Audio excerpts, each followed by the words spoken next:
بسم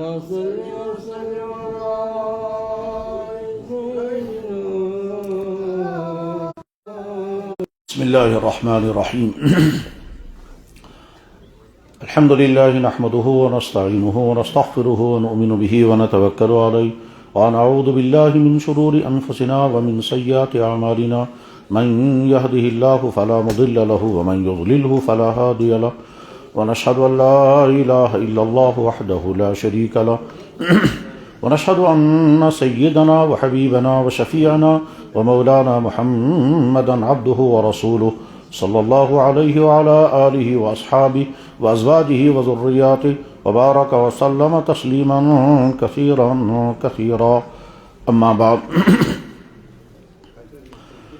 فقد قال الله عز وجل في كتابه العظيم وما بكم من نعمة فمن الله وقال الله عز وجل وإن تعدوا نعمة الله لا تحصوها وقال الله عز وجل لئن شكرتم لأزيدنكم ولئن كفرتم إن عذابي لشديد صدق الله مولانا العظيم وصدق رسوله النبي الكريم ونحن على ذلك لمن الشاهدين والشاكرين الحمد لله رب العالمين يا رب صل وسلم دائما أبدا على حبيبك خير الخلق كلهم. محترم بزرگوں دوستو، الحمدللہ ثم الحمدللہ ثم الحمدللہ ہم صاحب ایمان ہیں، اور صاحب ایمان ہونے کی ایک علامت یہ ہے کہ ہم اس وقت اللہ کے گھر میں ہیں. اگر صاحب ایمان نہ ہوتے تو اللہ کے گھر میں نہیں آتے. دنیا میں انسان کو ہزاروں نعمتیں ملی ہیں، بلکہ ہر نعمت ہی نعمت ہی ہے، لیکن ان نعمتوں میں سب سے بڑی نعمت جو کسی انسان کو مل سکتی ہے وہ ایمان کی دولت ہے. اگر کسی انسان کو دنیا کی ساری چیزیں مہیا ہیں، دولت بھی ہے، عہدہ بھی ہے، اہل و عیال بھی ہے، فیسلٹیز والے مکان بھی ہیں، دنیا بھر کے ٹور کرنے کی فیسلٹیز بھی ہیں، اور سب کچھ جو کچھ ہونا چاہیے وہ سب کچھ ہے، اگر اس کے پاس ایمان نہیں ہے تو اس آدمی کی حالت کیا ہے؟ اللہ تعالیٰ فرماتے ہیں اس آدمی کی حالت یہ ہے کہ جانور سے زیادہ بدتر ہے. یہ اللہ فرماتے ہیں جس کے پاس سب کچھ ہے اور ایمان نہیں ہے تو اللہ فرماتے ہیں یہ جانور سے زیادہ بدتر ہے. کیوں فرمایا؟ وہ تو اللہ ہی نے پیدا کیا اور اللہ ہی نے ساری چیزیں اسے دی ہیں، پھر اللہ کیوں فرما رہے ہیں جانور سے زیادہ بدتر ہے؟ تو اس کا جواب یہ ہے کہ جو انسان ایمان سے محروم ہے، گویا وہ یہ کہتا ہے کہ میں اس اللہ کو نہیں مانتا جس نے یہ دنیا بنائی، میں اس اللہ کو نہیں مانتا جس نے مجھے پیدا کیا، میں اس اللہ کو نہیں مانتا جس کی دی ہوئی چیزیں استعمال کر کے میں زندگی گزار رہا ہوں، میں اس اللہ کو نہیں مانتا جس نے ہوا بنائی، پانی بنایا، غذائیں اگائیں، جنگل بنائے، گھاس اگائی، کائنات بنائی، مجھے پیدا کیا، مجھے ساری چیزیں دی، میں اس کو نہیں مانتا. اور اگر مانتا ہوں مگر ویسا نہیں مانتا جیسا وہ ہے، میں اس کو ویسا مانتا ہوں جیسا میں چاہتا ہوں. تو جیسا انسان چاہے ویسا مانے، وہ تو ماننا ہوا ہی نہیں. ماننا ویسا ہے جیسا وہ ہے. یا اسی طرح سے انسان کہے گا ٹھیک ہے میں نے تو اسے مان لیا مگر اس کا آرڈر ماننے کے لیے میں تیار نہیں، جس چیز کا اس نے حکم دیا وہ میں کرنے کو تیار نہیں، اور جس چیز کو اس نے بیان کر دیا، منع کر دیا، وہ چھوڑنے کو میں تیار نہیں. تو اللہ فرماتے ہیں یہ تو جانور سے زیادہ بدتر ہیں. انہم الا کالانعام، یہ جانور سے زیادہ بدتر ہیں. اور ایک جگہ اللہ تعالیٰ فرماتے ہیں بدترین مخلوق. انسان کو اللہ کہتے ہیں بدترین مخلوق.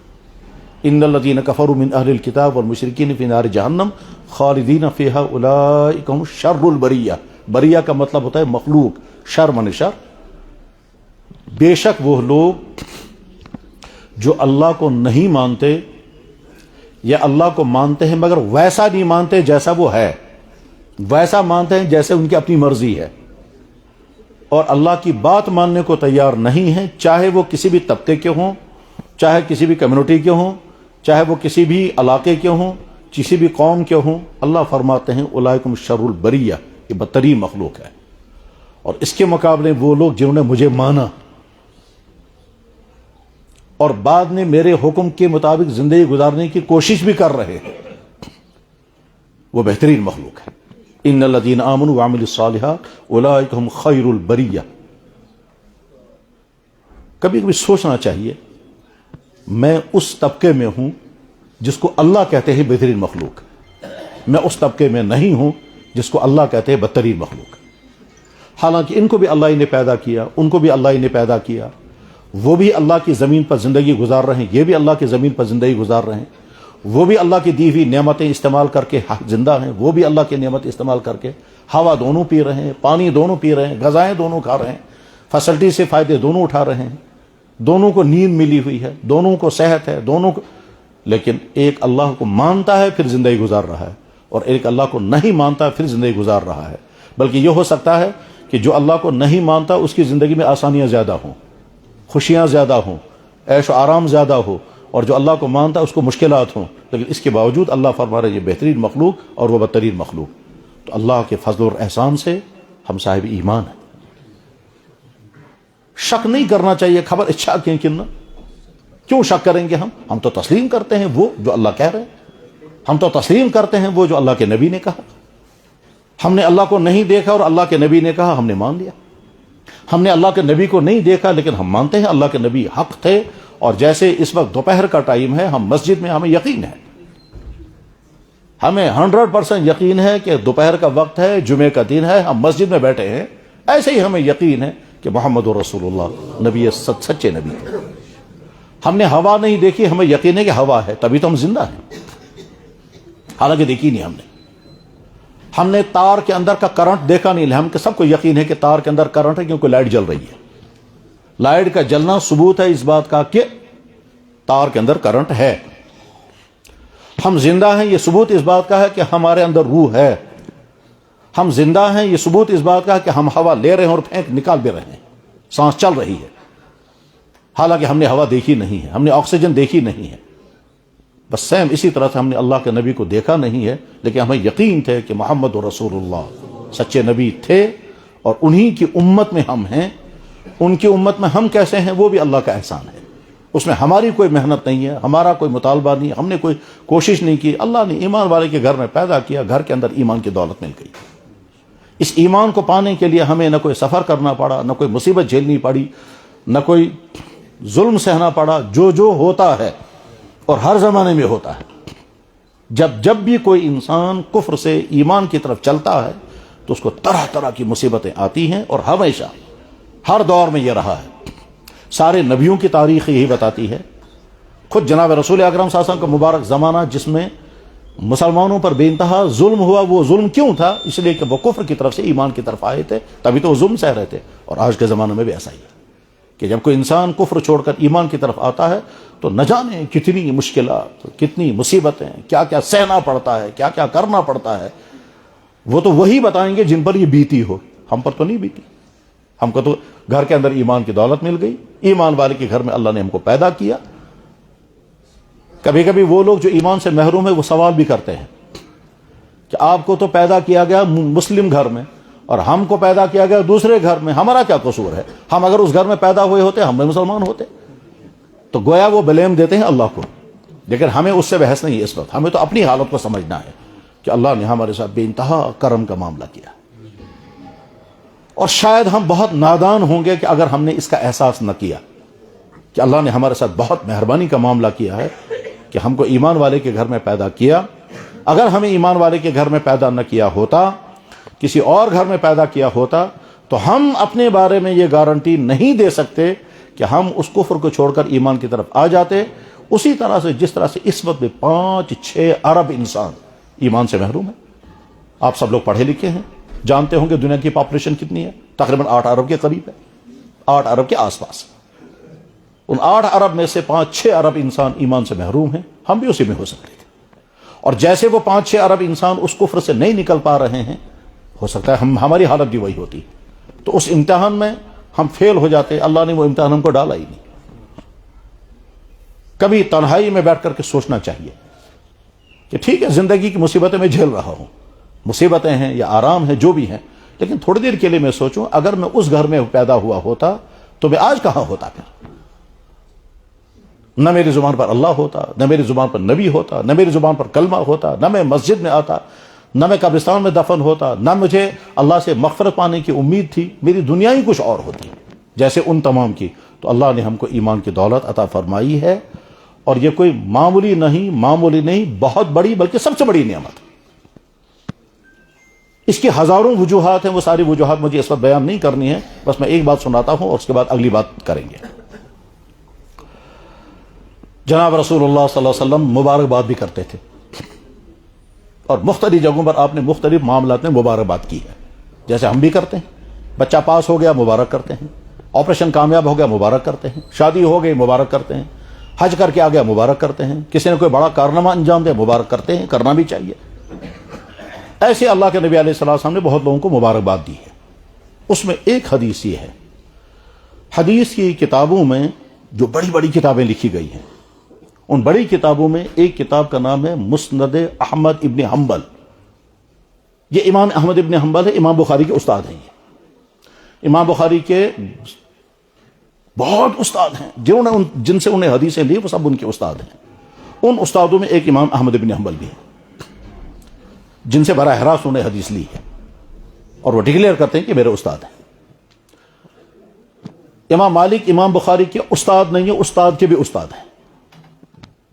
امام مالک امام بخاری کے استاد ہیں، لیکن امام احمد ابن حنبل براہ راست استاد ہیں۔ تو امام احمد ابن حنبل نے جو حدیث کی کتاب لکھی اس کا نام ہے مسند، بہت بڑی کتاب ہے، 25-30 ہزار حدیثیں اس کتاب میں ہیں، اس میں حدیث ہے، اور وہاں سے پھر دوسری کتابوں میں بھی وہ حدیث لکھی گئی ہے۔ اس حدیث کے الفاظ میں سناتا ہوں۔ اللہ کے نبی علیہ السلام فرماتے ہیں، طوبی لمن رآنی، مبارک اور خوشخبری اس انسان کو جس نے مجھے دیکھا، وآمن بی، اور ایمان بھی لایا۔ مجھے دیکھا بھی اور مجھے اللہ کا نبی مان لیا۔ ان کو اللہ کے نبی نے مبارکباد دی، یعنی صحابہ کرام، اس میں کوئی شک نہیں ہے، وہ مبارکبادی کے مستحق ہیں۔ اس دور میں جبکہ سارا سماج ہمارے نبی کا دشمن تھا، اس سماج میں جنہوں نے اللہ کے نبی کو مانا وہ بہرحال مبارکبادی کے مستحق ہیں۔ اس میں صدیق اکبر سے لے کر کے آخری صحابی تک جو 1.5-2 لاکھ صحابہ تھے، بس اتنی تعداد ہے صحابہ کرام کی، تو ان کو اللہ کے نبی نے مبارکباد کی، مگر ایک مرتبہ۔ اس کے بعد اللہ کے نبی نے آگے فرمایا، وَطُوبَى 7 مرات لمن لم يرانی وآمن بی، 7 مرتبہ مبارک اس انسان کو جس نے مجھے دیکھا تو نہیں ہوگا اور پھر بھی کہتا ہوگا میرا نبی محمد رسول۔ تو ہم سنیں نہیں، سوچیں۔ جو آپ سن رہے ہیں سننے کو چھوڑ دیں، سوچیں ہم اس کیٹیگری میں ہیں یا نہیں۔ جواب ہے یقیناً ہے، یقیناً ہے۔ کیوں ہے؟ اس لیے کہ ہم تو اعلان کرتے ہیں ہمارا نبی محمد رسول، تو پھر کیوں شک کریں گے؟ خبر اچھا آتمز کنہ اس کیٹیگری میں اچھا اس کے نہ کیا کرو اس شک؟ ہمیں یقین ہے کہ ہم اس کیٹیگری میں ہیں، آخری صف میں صحیح۔ کمیوں والا ایمان ہے، اس میں کوئی شک نہیں، ضعیف ایمان ہے، اس میں کوئی شک نہیں، جیسے ہم ہونے چاہیے ویسے نہیں، مگر ہیں ایمان والے۔ جناب والا جو کوما میں ہے وہ بھی زندہ ہی ابھی، اگرچہ کوما میں ہے مگر ہے ابھی زندہ ہی۔ جو بڑھاپے میں ہے، جو اٹھ نہیں پا رہا ہے، جو چل نہیں پا رہا مگر ہے ابھی زندہ ہی، ہم اس کو مردوں میں ڈکلیئر نہیں کر سکتے۔ وہ انسان خدا نخواستہ جس کو دونوں ٹانگوں میں پولیو ہے، دونوں ہاتھوں میں پولیو ہے، گردن میں بھی پولیو ہے، وہ گردن بھی ٹھیک نہیں رکھ سکتا، اپنے ہاتھ نہیں اٹھا سکتا، اپنی ٹانگوں سے چل نہیں سکتا، مگر ہے تو زندہ ہی، ہم اس کو مردہ نہیں کہہ سکتے۔ اور اس کے مقابلے وہ آدمی جو بہت ہیلتھی ہے اور ہر چیز ہیلتھی ہے، وہ بھی زندہ ہے، وہ بھی زندہ ہے۔ ہاں اس کی صحت بہت مضبوط ہے، وہ بیچارہ کمزور مگر ہے زندہ۔ تو سیم اسی طرح سے ہمارا ایمان اگرچہ بہت کمزور ہے اور ہمیں تسلیم ہے ایمان کمزور ہے، مگر ہیں ہم ایمان والے، اپنے بارے میں شک نہیں کریں گے۔ اللہ کے نبی علیہ السلام نے جس طبقے کو 7 مرتبہ مبارکباد دی ہے ہم اس میں شامل ہیں، بلکہ ہم کہہ سکتے ہیں یا اللہ ہم آپ کے گھر میں بیٹھے ہیں، آپ کو سجدہ کرنے کے لیے ہیں، جمعے کا دن ہے، اذان ہوئی ہے، ہم اذان سے پہلے یا اذان کے فوراً بعد آئے، ہمارے بہت سارے بھائی اور آئیں گے، ہم ایمان والے ہیں، ہم نے آپ کو اپنا اللہ مانا، ہم نے آپ کو دیکھا نہیں، آپ کے نبی کے کہنے پر مانا، ہم نے آپ کے نبی کو نہیں دیکھا، آپ کے کہنے پر ان کو نبی مانا، ہم ڈکلیئر کرتے ہیں ہم آپ کے بندے ہیں اور آپ کے نبی کے امتی ہیں۔ جب ہم کہہ رہے ہیں اور دل میں کوئی شک نہیں، دل میں ذرا سا بھی شک نہیں، خبر چھات اچھنا نہیں۔ اگر کسی بیٹے کا باپ بہت ہی سخت مزاج ہو، بلکہ خدا نخواستہ ظلم بھی کرتا ہو اور غلط کاموں میں بھی ہو، تو بیٹا کہے گا باپ برائیوں میں ہے، غلط کاموں میں ہے، ظلم بھی کرتا ہے، غلط زندگی گزار رہا ہے، مگر ہے تو میرا باپ، انکار تو نہیں کر رہا ہوں میں، گویا مان رہا ہے وہ۔ تو اسی طرح سے ہم تسلیم کرتے ہیں کہ اللہ ہمارا اللہ ہے، محمد رسول اللہ ہمارے نبی ہیں، ہم ان کے امتی ہیں، اللہ کے بندے ہیں، ہم سچے دل سے پہلے بھی پڑھا ہے، اب بھی پڑھتے ہیں، آئندہ بھی پڑھیں گے، اشہد ان لا الہ الا اللہ و اشہد ان محمد رسول اللہ۔ گویا ہم اللہ کو کہہ سکتے ہیں یا اللہ ہمیں تسلیم ہے ہماری آنکھوں نے وہ غلطیاں کی ہوں گی جن سے آپ ناراض ہوئے ہوں گے، ہمیں تسلیم ہے ہماری زبان سے وہ باتیں نکلی ہوں گی جن سے آپ ناراض ہوئے ہوں گے، ہمیں یہ بھی تسلیم ہے کہ ہمارے دل میں دماغ میں برے خیالات آئے ہوں گے جس سے آپ ناراض ہوئے ہوں گے، ہمیں تسلیم ہے وہ ہم نے کمانے میں غلطیاں کی ہوں گی، چاہے دکان پر، چاہے ملازمت میں، چاہے کہاں غلطیاں، ہمیں تسلیم ہے خرچ کرنے میں بھی غلطیاں ہوئی ہوں گی، یہ سارا تسلیم ہے، مگر ایک چیز ہمارے پاس ہے اور وہ یہ کہ یہ پیشانی ہم نے آپ کے علاوہ کسی کے سامنے نہیں جھکائی، ہم نے آپ کے علاوہ کسی اور کو سجدہ نہیں کیا، ہم آپ کے نبی محمد رسول اللہ کے علاوہ کسی اور کو نبی ماننے کو تیار نہیں ہیں۔ ہاں ہم ان کو نبی مانتے ہیں جن کو آپ کے نبی نے کہا، آپ کے نبی نے کہا موسیٰ کو نبی مانو، ہم نے مانا، آپ کے نبی نے فرمایا عیسیٰ بھی نبی تھے، ہم نے مانا، آپ کے نبی نے اور آپ کے قرآن نے کہا آدم سے لے کر عیسیٰ تک سب میرے نبی تھے، ہم نے آپ کے کہنے پر، آپ کے نبی کے کہنے پر ان کو مان لیا، ورنہ ہم نے ان کو تھوڑے دیکھا ہے۔ سیم اسی طرح سے ہم آپ کے نبی کو مانتے ہیں تو ہم ایمان والے ہیں، اور جب ایمان والے ہیں تو اللہ کے نبی نے جن ایمان والوں کو 7 مرتبہ مبارکباد دی ہے ہم اس کیٹیگری میں شامل ہیں، اور یقین رکھنا چاہیے، شک نہیں کرنا چاہیے، خبر چاہتے نہ چاہ کیوں شک کریں گے؟ کیا ہم کو اپنے نبی کے کہنے پر شک ہے؟ جناب والا اگر خدا نہ خواستہ کسی انسان کو تکلیف ہو، میں گیا ڈاکٹر کے پاس، جی یہاں تکلیف ہو رہی ہے، اس نے کہا لگتا ہے کڈنی میں سٹون ہوگا، درد اسی طرح کا ہو رہا ہے، پھر بھی تم ٹیسٹ کر کے لاؤ۔ اب وہ 2-3 قسم کے ٹیسٹ کروائیں گے، اس کے بعد پھر پیشاب ٹیسٹ کی رپورٹ آئی کڈنی میں سٹون، الٹرا ساؤنڈ آیا کڈنی میں سٹون، اور کوئی ٹیسٹ آیا کڈنی میں سٹون، ٹھیک ہے صاحب ہم نے مان لیا۔ نہ ڈاکٹر نے سٹون دیکھا، نہ پیشاب ٹیسٹ کرنے والے نے سٹون دیکھا، نہ الٹرا ساؤنڈ کرنے والے کو وہ پتھر نظر آیا، انہوں نے رپورٹیں لکھی، ہم نے مان لیا۔ ان 4 آدمیوں کے کہنے پر ہم نے اپنے آپ کو ڈکلیئر کر دیا ہم کڈنی پیشنٹ ہیں، حالانکہ نہ انہوں نے وہ سٹون دیکھا نہ میں نے دیکھا، لیکن چونکہ وہ ایکسپرٹ ہے، وہ ماہر ہیں، تو ماہر کے کہنے پر ہم نے مان لیا۔ تو دنیا میں بے شمار چیزیں انسان مانتا ہے کسی ایکسپرٹ کے کہنے پر، اور ماننا اس کے بغیر کوئی چارہ کار نہیں۔ تو اسی طرح سے ہم نے مانا، کیا مانا؟ اللہ کہتا ہے میں نے ساری کائنات بنائے، تم کو میں نے پیدا کیا۔ اللہ کہتا ہے میں نے نبی بھیجے، آخری نبی میرا نبی محمد رسول اللہ۔ پھر محمد رسول اللہ نے اللہ کا پورا تعارف کرایا، فرشتوں کا تعارف کرایا، اپنا تعارف کرایا، ساری زندگی کے لیے سارا گائیڈنس، تو ہم نے سارا مان لیا۔ تو ہم اس کیٹیگری میں شامل ہیں جس کیٹیگری کو اللہ کے نبی نے 7 مرتبہ مبارکباد دی ہے۔ اور یہاں پر آج ہو سکتا ہے کسی کے ذہن میں سوال پیدا، اور ہونا بھی چاہیے، وہ یہ کہ صحابہ کرام کا ایمان سب سے زیادہ طاقتور، ان کو 1 مرتبہ مبارکباد کیوں دی گئی، اور ہمارا ایمان کمزور، ہم کو 7 مرتبہ مبارکباد کیوں دی گئی؟ تو اس کی بہت لمبی ڈیٹیل ہے، اس ڈیٹیل کو چھوڑ کر کے میں شارٹ میں اتنا بتاتا ہوں، صحابہ کرام نے نبی کو مانا دیکھ کر، اور ہم نے نبی کو مانا بغیر دیکھے، بس اسی پر انعام ہے۔ چنانچہ ایک مرتبہ جناب رسول اللہ صلی اللہ علیہ وسلم نے فرمایا میرا جی چاہتا ہے کہ میں اپنے بھائیوں کو دیکھوں، تو حضرت ابو ہریرہ نے عرض کیا یا رسول اللہ ہم نہیں ہیں؟ آپ نے فرمایا نہیں، تم تو میرے صحابہ ہو، میرا دل چاہتا ہے میں ان کو دیکھوں جن کے دلوں میں میری محبت اتنی ہوگی کہ وہ اپنی جان، اپنا مال، اپنا عیال قربان کرنا چاہیں گے اگر میری سب ان کے ملاقات ہو جائے۔ میرا بھی جی چاہے میں ان سے ملاقات کروں۔ تو پھر صحابہ نے پوچھا تھا وہ کون ہیں؟ فرمایا جب میں دنیا سے چلا جاؤں گا، اس کے بعد جب دنیا میں ایمان والے ہوں گے، میرا جی چاہتا ہے میں ان کو دیکھوں۔ مانا یہ ہے کہ دنیا میں تو نہیں دیکھوں گا، قیامت میں دیکھوں گا۔ جس نبی کو تم مانتے تھے وہ میں ہوں، تم نے مجھے دیکھا تو نہیں تھا، اور مجھے بھی تم سے ملنے کی چاہت تھی، تم کو بھی مجھ سے ملنے کی چاہت تھی، دنیا میں نہیں مل سکے، آج میں تمہیں دیکھوں گا۔ تم تھے وہ جنہوں نے مجھے مانا تھا۔ اس کے بعد اللہ کے نبی ہم کو اپنے ہاتھ سے پانی پلائیں گے، تم ہی تھے وہ جنہوں نے مجھے مانا تھا، تم نے تو نہیں مجھے دیکھا تھا، پھر کیسے مانا تھا؟ یا رسول اللہ آپ کا میسج ہم تک پہنچا تھا۔ ہاں آپ اس زمانے میں نہیں تھے جس زمانے میں ہم تھے، آپ اس خطے میں نہیں تھے جہاں ہم تھے، جس زمانے میں آپ تھے اس زمانے میں ہم نہیں تھے، تو نہ ہم نے آپ کو دیکھا۔ وہ تو ایج کا بھی گیپ تھا، آپ 1500 سال پہلے تھے، ہم 1500 سال بعد آئے، آپ جس ملک میں تھے ہم اس ملک میں نہیں، ہم جہاں رہتے تھے وہاں آپ کی تشریف آوری نہیں ہوئی، لیکن پھر بھی ہم نے مان لیا آپ نبی۔ وہ پوچھیں گے تو نہیں کیسے مانا تھا، لیکن حقیقت یہی ہے کہ نبی نے دین حوالے کے صحابہ کو، صحابہ نے اگلوں کو، ان کا اگلوں کو، ہر دور میں لاکھوں انسان دین اور اللہ کے نبی کا تعارف ہوتے ہوتے ہم تک پہنچا اور ہم اعلان کر کے کہتے ہیں ہم مسلمان ہیں، ہم صاحب ایمان ہیں۔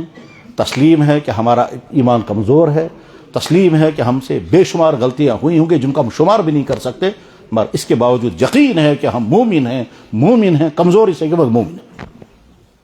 سیم اسی طرح سے جس طرح سے ایک انسان خدا نہ خواستہ بیمار ہو، ٹھیک ہے ہم کہیں یار تم بڑے صحت مند ہو، لیکن وہ جانتا ہے میں بیمار ہوں۔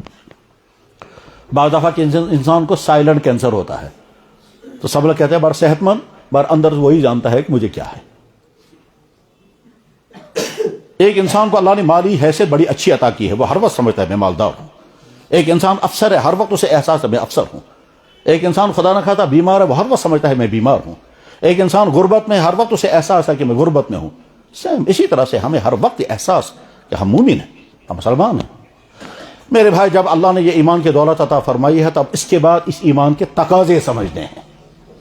تو تقاضا نمبر 1، جب یہ ایمان ملا ہے تو اس کی حفاظت کی ہر وقت فکر کرنی چاہیے۔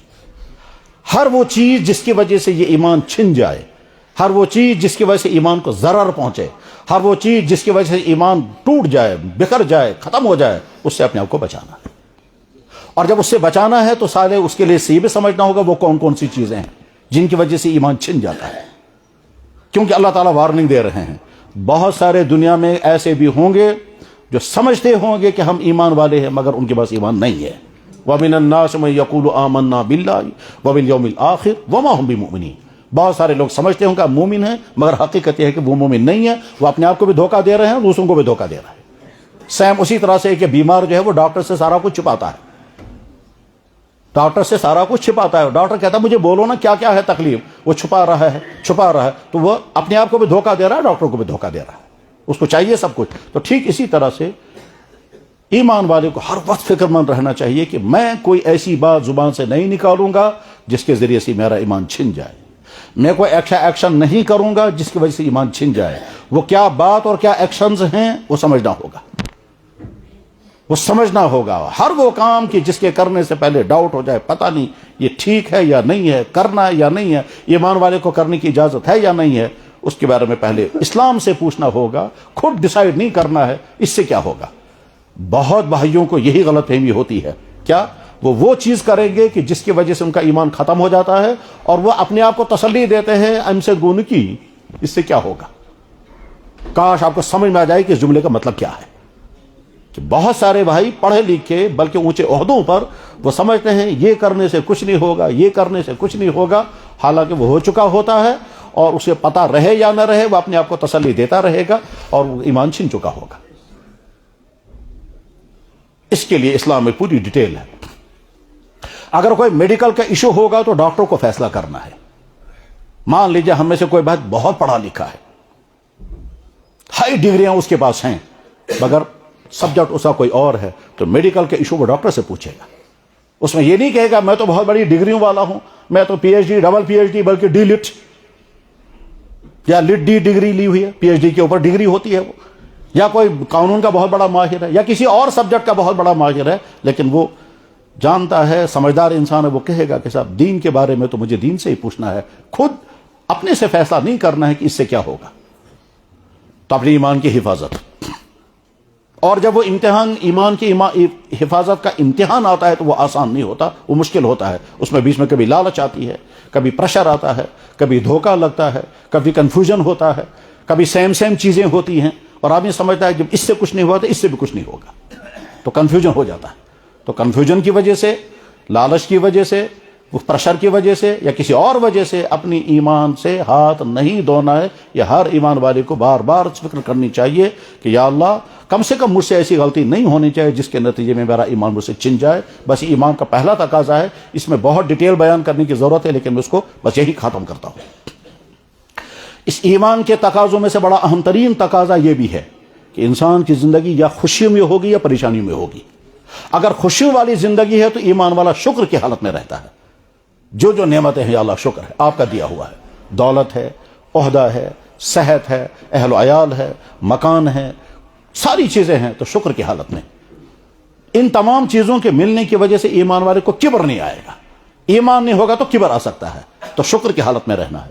اور اسی ایمان کا تقاضا ہے کہ اگر خدا نخواستہ مشکلات آ گئی تو اس مشکلات میں صبر کی حالت ہے. اور یہ بہت مشکل معاملہ ہے کہ جب ایمان والے کو مشکلات آتی ہیں، چاہے وہ صحت کے اعتبار سے آئیں، مالی اعتبار سے آئیں، گھر والوں کی طرف سے آئیں، دوستوں کی طرف سے آئیں، دفتروں میں آئیں، کاروبار میں آئیں، کہیں بھی جب مشکلات آتی ہے، ان مشکلات میں کبھی کبھی ایسا ہوتا ہے کہ یہ انسان خدا کے بارے میں غلط کمنٹس پاس کرتا ہے. خدا میں کیا ضرورت تھی، یا اللہ آپ نے میرے ساتھ ایسا کیوں کیا، میں نے تو آپ کو خدا مانا تھا. وہ امتحان مشکل ہے. ایمان کا تقاضا یہ ہے کہ مشکلات میں ایمان والا اپنی ایمان پر جمع رہے. اور اس کے لیے ایمان والوں کے لیے بہترین نمونہ خود جناب رسول اکرم صلی اللہ علیہ وسلم کہ آپ کو جتنی مشکلات آئیں ان مشکلات کو آپ نے جھیلا. بلکہ اگر ڈیٹیل میں بات کی جائے گی تو اللہ کے نبی کو کتنی مشکلات ایک ایک وقت میں ہوا کرتی تھی، ہر اعتبار کی مشکلات، گھر کے اعتبار سے بھی، دشمنوں کی طرف سے بھی، اپنوں کی طرف سے بھی، کھانے پینے کے اعتبار سے بھی، صحت کے اعتبار سے بھی. اللہ کے نبی کو بیماریاں بھی آئیں. تو غرض یہ کہ جب مشکلات میں ایمان والا ہوگا تو اس وقت کیا کرنا ہے کہ ہم سے جو کچھ ہوگا وہ ہم کریں گے. تدبیر بھی کریں گے مشکل سے نکلنے کی، بیمار ہوں گے تو علاج بھی کریں گے، پرہیز کریں گے، خدمت کریں گے، اور اس کے بعد پھر ذہن میں رکھیں گے میں مومن ہوں، اللہ کا فیصلہ میرے لیے جو کچھ ہوگا میں اس کے لیے تیار ہوں. جب یہ کیفیت پیدا ہوگی تو جناب والا اللہ کا شکوہ زبانوں پر نہیں آئے گا. ایمان والا مشکلات میں آئے تو اللہ کا شکوہ زبان پر، نہ دماغ میں نہ زبان پر آنا چاہیے. میں ایک دفعہ ایک آدمی کی خبر پرسی کے لیے گیا تھا، تو اس کو وہ آکسیجن کا سلنڈر لگا ہوا تھا 3-4 سال سے. تو مزاج پرسی کرتے ہوئے اس نے کیا کہا، کہتا ہے مجھے سمجھ میں نہیں آتا میں نے خدا کا کیا کھایا. کشمیری زبان میں سے کہا میں سو سمجھوں میں کیا اس خدا اس کو مت تم کیا کرو یہ مصیبت. پھر کہتا وہ خدا میں ونت میں کیا اس میں قربت سے. یہ ہے وہ حالت کہ مشکلات آ گئی تو اللہ کا شکوہ زبان پر آیا. اور اس کے بعد ہم دوسرے ایک آدمی کو مزاج پرسی کے لیے گئے، وہ کینسر پیشنٹ تھا اور آخری سٹیج پر تھا. تو اسے جب میں نے پوچھا کیا حال ہے، اس نے کہا اللہ کا شکر.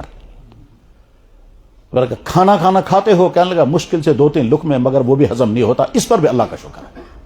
میں نے کہا نیند آتی ہے، کہنے لگا نیند رات بھر نہیں آتی ہے، 10-20 منٹ سو پاتا ہوں ورنہ رات بھر میں چھت کو دیکھتا رہتا ہوں، اس پر بھی اللہ کا شکر ہے. 5 سوالوں کے جواب بھی اس نے کہا اللہ کا شکر، حالانکہ کینسر پیشنٹ اور آخری سٹیج پر تھا. اور وہ کہتا ہے خدا میں کیا اس میں قربت. تو جب مشکلات آئیں گی تو ایمان والا مشکلات میں گھبرائے گا نہیں. جب مشکلات آئیں گے تو ایمان والا اللہ کا شکوہ نہیں کرے گا. جب مشکلات آئیں گے تو ایمان والا نہ دماغ میں نہ دل پر اللہ کے ان کے متعلق برے کمنٹس پاس کرے گا. یہ ایمان کا تقاضا ہے. اور ذہناً تیار رہنا، مشکلات آئیں گی. اونچے عہدوں پر رہیں گے تو بھی مشکلات آئیں گی، دولت میں ہوں گے تو بھی مشکلات آئیں گی، عالی شان دکانیں چلا رہے ہوں گے تو بھی مشکلات آئیں گی، بہت اچھی صحت تھی بعد میں گر گئی، مشکلات آئیں گی. ان مشکلات میں گھبرانا نہیں ہے. اس میں اللہ تعالیٰ شانہ قرآن کریم میں بہت ڈیٹیل کے ساتھ سمجھاتے ہیں. کہتے ہیں میرے بندے وہ ہیں جن کو جب مصیبت آتی ہے تو مصیبت آتے وہ کہتے ہیں اللہ کی طرف سے ہے، ہم اس کے لیے تیار ہیں. اور مصیبتیں ہر قسم کی آ سکتی ہیں، اور اس کی پوری تاریخ نبی سے لے کر کے صحابہ سے لے کر ہم تک. تو ایمان کا تقاضا یہ ہے کہ مشکلات میں وہ چیز نہیں کرنی ہے جس کے نتیجے میں ہم یہ کہیں گے یار ایمان والوں کا تو یہ مزاج نہیں ہے، مومن کا یہ حال نہیں ہونا چاہیے. بخاری میں حدیث ہے، ایک صحابی تھے، ان کا نام تھا خباب بن ارت. ان کو پیٹ میں کوئی تکلیف تھی اور ساری زندگی وہ تکلیف رہی، اور اتنی سخت تکلیف تھی کہ انہوں نے 7 مرتبہ لوہا گرم کر کے پیٹ میں لگایا. کیونکہ اس زمانے میں ایک علاج یہ بھی ہوتا تھا. تو جب اللہ کے نبی نے ان کا پیٹ دیکھا تو آپ نے اعلان کر دیا آج کے بعد داغنے کا علاج حرام کر دیا گیا. یہ حدیثوں میں موجود ہے. خباب بن ارت اتنی سخت تکلیف تھی کہ بار بار وہ حضور سے آ کر کہتے تھے یا رسول اللہ مجھے خودکشی کی اجازت دے دیجئے. بخاری میں بھی ترمذی میں حدیث ہے، یا رسول اللہ مجھے خودکشی کی اجازت دے دیجئے. ظاہر ہے اللہ کے نبی آسم خودکشی کی اجازت نہیں دے سکتے تھے، لیکن ساری زندگی میں تکلیف انہوں نے جھیلی. ظاہر انہوں نے اللہ کے نبی سے بھی دعائیں کرائی ہوں گی، انہوں نے زمزم میں پیا ہوگا، اس زمانے میں جو کچھ کر سکتے ہوں گے وہ کیا ہوگا، لیکن اسی تکلیف میں رہے. خباب بن ارت بخاری میں حدیث ہے، ان کی اس بیماری کی تکلیف کی ڈیٹیل موجود ہے. صحابی ہیں عمران ابن حسین رضی اللہ تعالیٰ عنہ، ساری زندگی ان کو بواسیر کی تکلیف رہی. بخاری میں تذکرہ کانا مبسورا، مبسور کا مطلب ان کو بواسیر کی تکلیف تھی، ساری زندگی رہی. خود جناب رسول اکرم صلی اللہ علیہ وسلم پر جادو بھی کیا گیا، زہر بھی دیا گیا، دشمنوں نے چوٹ بھی ماری، جنگ احد میں آپ کا سر مبارک زخمی ہوا، آپ کے دندار مبارک شہید ہوئے، اور خود بھی ایک مرتبہ گھوڑے سے گر گئے، وہ بھی حدیث میں موجود ہے۔ بخاری میں تقریباً 10 جگہ حدیث ہے کہ جناب رسول اللہ صلی اللہ علیہ وسلم ایک مرتبہ گھوڑے سے گرے اور یہاں سے لے کر یہاں تک درخت کے ساتھ ٹکرا گئے، اور اس بعد 1 مہینے تک بیٹھ کر نماز پڑھی۔ فجحش شقہ الایمن، آپ کی دائیں سائڈ ساری کی ساری زخمی ہو گئی، آپ کھڑے بھی نہیں ہو سکتے تھے، اور بیٹھ کر کے 1 مہینے تک اپنے کمرے میں نماز پڑھی، مسجد میں نہیں آ سکے۔ تو جب اللہ کے نبی کو ہر قسم کی تکلیفیں آئی ہیں تو ایمان والا سوچے اگر میں خوشیوں میں ہے تو شکر کی حالت میں رہوں گا، اور اگر خدا نخواستہ مشکلات آ گئیں تو گھبراؤں گا نہیں۔ مشکلات دنیا میں آ سکتی ہیں، اللہ تعالیٰ فرماتے بھی ہیں میں تم کو مشکل ڈالوں گا، اور اس میں یا تو تمہارے گناہوں کی سزا ہوگی، میں مشکل ڈالوں گا، اور اگر تم گناہوں میں نہیں ہو پھر مشکل ڈالے تو میرا وہ امتحان ہوگا۔ وَلَنَبْلُوَنَّكُمْ بِشَيْءٍ مِّنَ الْخَوْفِ وَالْجُوعِ وَنَقْصٍ مِّنَ الْأَمْوَالِ، میں ضرور تمہیں آزماؤں گا، مالوں کا نقصان ہوگا، جانوں کا نقصان ہوگا، فصلیں تباہ ہوں گی، وغیرہ ہوگا، اس میں دیکھوں گا تم صبر کرو گے یا نہیں، اور اگر تم نے صبر کیا تو اللہ فوراً فرماتے ہیں میری طرف سے خوشخبری۔ اور ایک جگہ اللہ تعالیٰ شانو فرماتے ہیں کہ اگر تم پر کوئی مصیبت آئی ہے تو اس وجہ سے کہ تم نے غلطیاں کی ہے، ما اصاب من مصیبت فبما کسبت ایدیکم، تم کا اگر مصیبت آ رہی ہے تو اس وجہ سے تم نے غلطیاں کی ہیں۔ تو مصیبت کبھی آئے گی انسان کی غلطیوں کی وجہ سے، اور کبھی مصیبت آئے گی اللہ کا امتحان، 2 الگ الگ مصیبتیں ہیں۔ اس میں فوراً یہ نہیں کہنا ہے خدا میں سمجھو میں کم گناہ اس کے میری سمجھ میں ایسا کیا اترو میں یہ مصیبت نہیں۔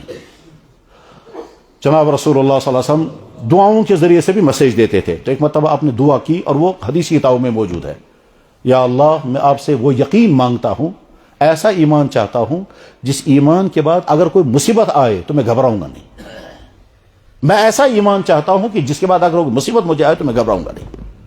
اور ایک جگہ دعا میں فرمایا یا اللہ آپ نے مجھے خوشیاں دی تاکہ میں آپ کا شکر کروں، میں کر نہ سکا، آپ نے مجھ پر مصیبت ڈالی تاکہ میں صبر کروں، میں صبر بھی نہیں کر سکا۔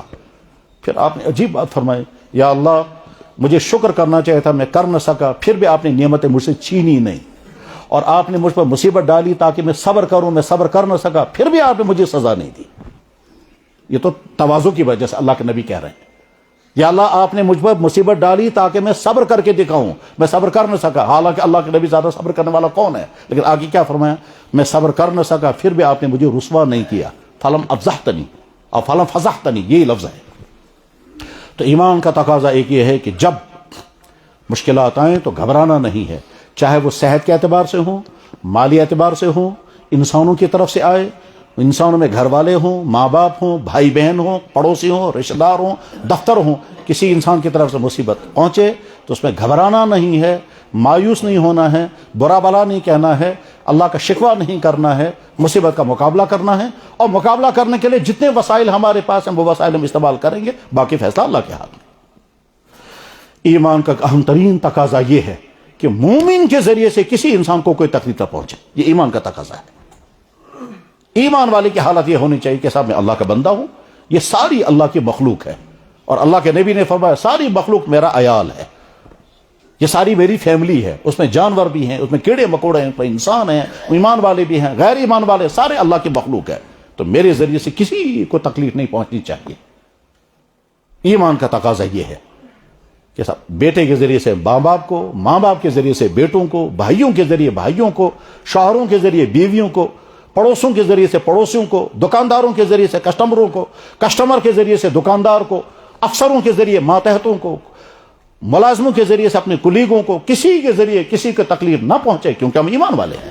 ایمان والا انسانوں کے لیے مضر نہیں ہوتا، ایمان والا ایمان والوں کے لیے نہیں، سارے انسانوں کے لیے رحمت ہوتا ہے۔ میں حدیث سناتا ہوں، حدیث کی کتاب ہے، اس کو کہتے ہیں مسلم شریف۔ امام مسلم ان کا نام تھا مسلم، والد کا نام تھا حجاج، مسلم ابن حجاج قشیری رحمہ اللہ تعالیٰ، وہ امام بخاری کے شاگرد تھے۔ انہوں نے کتاب لکھی مسلم شریف، ایک وہ بخاری ایک ہے مسلم شریف۔ مسلم شریف میں یہ حدیث ہے، امام مسلم نے حدیث نقل فرمائی اپنی کتاب الجامع الصحیح المسلم کہ اللہ تعالیٰ شانہ کہتے ہیں، اللہ تعالیٰ شانہ کہتے ہیں، یا عبادی میرے بندو، حرمت علی الظلم، میں نے اپنے پر حرام کیا ہے مخلوق پر ظلم نہیں کرنا۔ اللہ اپنے بارے میں کہہ رہے ہیں میرے بندو میں نے اپنے اوپر حرام کیا ہے کہ بندوں پر ظلم مت کرنا. جو چیز میں نے اپنے لیے حرام کی وہ میں نے تمہارے لیے بھی حرام کر دی, تم بھی کسی پر ظلم مت کرنا. حدیث کے الفاظ میں سناتا ہوں, قال رسول اللہ صلی اللہ علیہ وسلم یقول اللہ عز وجل, اللہ کے نبی نے فرمایا, اللہ تعالیٰ شانو کہتے ہیں, یا عبادی اے میرے بندو, حرمت علی الظلم, میں نے اپنے ظلم حرام کیا, وجعلتہ فیما بینکم محرما, اور تمہارے درمیان میں نے اس کو حرام کر دیا, فلا تظالموا, کسی پر ظلم مت کرنا. لہذا زبان سے, رویوں سے, قلم سے, کسی بھی ذریعے سے دوسرے پر کوئی ظلم نہیں ہونا چاہیے. بلکہ کتابوں میں تو یہاں تک امام بخاری رحمہ اللہ تعالیٰ نے ظلم کی عجیب قسم لکھی ہے, یعنی جہاں ہمارا ذہن بھی نہیں جاتا. بخاری شریف میں جہاں کتاب المظالم ہے, ظلموں کا بیان, وہاں ایک حدیث ہے, اس سے اندازہ ہوگا کہ کس کس چیز کو اللہ کے نبی نے ظلم کہا. مان لیجئے پلیٹ میں 10 کھجور ہیں اور 2 آدمی بیٹھ کر کھجوریں کھا رہے ہیں, تو اس کا مطلب یہ ہے کہ 5-5 پیس ایک کو ملے گا. یہ ایک اٹھائے گا, وہ ایک اٹھائے گا, پھر یہ دوسرا اٹھائے گا, وہ تیسرا اٹھائے گا, اس طرح سے 5 یہ کھائے گا, 5 وہ کھائے گا. اگر کسی نے ایٹ اے ٹائم 2 پیس اٹھائے اور 2 پیس کھجور اٹھا کر اس نے کھائے, تو لاسٹ میں کیا ہوگا, اس نے 6 کھائے, اس نے 4 کھائے. یہ جو ایٹ اے ٹائم 2 اس نے اٹھائے اور 2 ملا کر کے اس نے ایک ساتھ کھائے, یا مثلا مان لیجیے آج کے زمانے میں ہم بیٹھ کر سنگترے کھا رہے ہیں, تو سنگترے کے پیس رکھے ہوئے ہیں, ہم نے ایٹ اے ٹائم 2 پیس اٹھائے, تو اس کا مطلب یہ ہے کہ 10 پیسوں میں سے 6 پیس میں نے کھائے, 4 پیس اس کو مل گئے. تو اللہ کے نبی نے فرمایا یہ بھی ظلم ہے. وہاں حدیث کے الفاظ ہیں, نہن نبی صلی اللہ علیہ وسلم عن القران, اللہ کے نبی علیہ السلام نے قران کرنے سے منع کیا. قران کا مطلب ہے 2 پیس ایک ساتھ مٹا کر کے کھانا, تو اس سے اگلے والے کا 1 پیس کم ہو جائے گا. امام بخاری اس حدیث کو ظلم کے باب میں لکھا. جو لوگ پڑھنا جانتے ہیں وہ دیکھیں کہ بخاری شریف میں کتاب المظالم جہاں ہے وہاں یہ حدیث آئے گی, نہم نبی صلی اللہ علیہ وسلم عن القران, قران کرنے سے حضور نے منع کیا. قران کرنے کا مطلب کیا ہے, ہم ایٹ اے ٹائم 2 پیس اٹھائیں. جناب ہم بسکٹ کھا رہے تھے, چائے پی رہے تھے, بسکٹ کھا رہے تھے, وہاں 4 پیس رکھے ہوئے ہیں, 4 پیس میں نے ایٹ اے ٹائم 2 پیس اٹھائے, اس کا مطلب وہاں 2 رہ گئے. اس کے بعد اس نے 1 اٹھایا, 1 نے, پھر تو میں نے 3 کھائے, اس کو 1 ہی مل گیا, حالانکہ ہم کو 2 کھانا. اتنی باریک چیزوں کو بھی اللہ کے نبی صاحب نے ظلم کرا دیا. تو ایمان کا تقاضا یہ ہے کہ ہم سے کسی انسان پر کوئی ظلم نہ ہو. میرے بھائی, اگر یہ مزاج پیدا ہو گیا اور اگر یہ کیفیت آ گئی اور انسان کا رویہ بن گیا کہ میں کسی پر ظلم نہیں کروں گا, تو ہمارے گھروں کے بے شمار جھگڑے ختم ہوں گے, جو میاں بیوی کے ہیں, جو بھائیوں کے ہیں, جو اولادوں اور ماں باپ کے درمیان ہیں, جو پڑوسیوں کے ساتھ ہیں, جو دفتر میں آپس میں لوگوں کے درمیان ہوتے ہیں, وہ سارے ختم ہو جائیں گے. مثال اس کی جناب رسول اکرم صلی اللہ علیہ وسلم کا مبارک زمانہ, کوئی کسی پر ظلم کرنے والا نہیں, کوئی کسی کے حق تلفی کرنے والا نہیں, کوئی کسی کا مال ہڑپ کرنے والا نہیں.